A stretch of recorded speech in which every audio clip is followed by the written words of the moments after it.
Since Prime Minister Tony Abbott declared the federal government can't endlessly subsidise the lifestyle choice of indigenous people living in remote areas, communities are concerned it may lead to even less money for remote housing.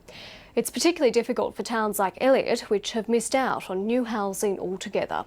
Jane Bardon travelled to the remote town for the first in a series of stories on Elliott's housing struggles. Elliott's rich environment and generations of family and culture tie its indigenous clans here. This is what a dangala look like. On the Stuart Highway, 700 kilometres from both Darwin and Alice Springs, Elliott has the same services as any country town. But the indigenous communities on the town's edge have been bypassed by the federal and Northern Territory government's $1.7 billion 10-year housing programme. Residents here have some of the worst living conditions in Australia. It seems to me that we are the town that the government has forgotten. Sean Bryan is a full-time carer for his sick grandmother in this two-bedroom house. With the changes, I wouldn't want to live in a house like this. I wouldn't, especially with my grandmother. Up to 16 people live here. There could be about probably with 10 sleeping in one wall in a row. An assistant teacher on maternity leave, Laura Jackson despairs about the state of her house. This house hasn't been renovated in years. The only thing they put in here was the toilet, the cupboards in the room. The toilet floor is collapsing. Her disabled stepfather, Jeffrey Taylor, can't get into the shower bath. Like most of Elliott's Indigenous residents, she's paying a small amount of rent to the local Barkly Regional Council. We need the government to help us out with our renovations and that. We don't want to keep living in houses like this. It's not livable, it's not healthy for our kids.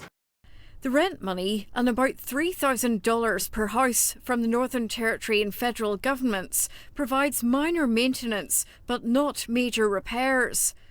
Residents are worried that the Prime Minister is warning the federal government can't endlessly fund remote lifestyle choices could indicate they might never get substantial assistance. Sad, really, because, we need government to help us. But, they're pushing people aside. The housing crisis pushed Gordon Jackson out of Elliott 8 years ago. He returned to establish a labour hire business. Dismayed his father, Jeffrey Taylor, is living in squalor. Going back from Melbourne 8 years ago to what the camps are like now, it's just disgusting. Gordon Jackson says there are even fewer jobs in Elliott now, which would enable other locals to buy houses as he has done. He's calling on the federal and territory governments to help his community.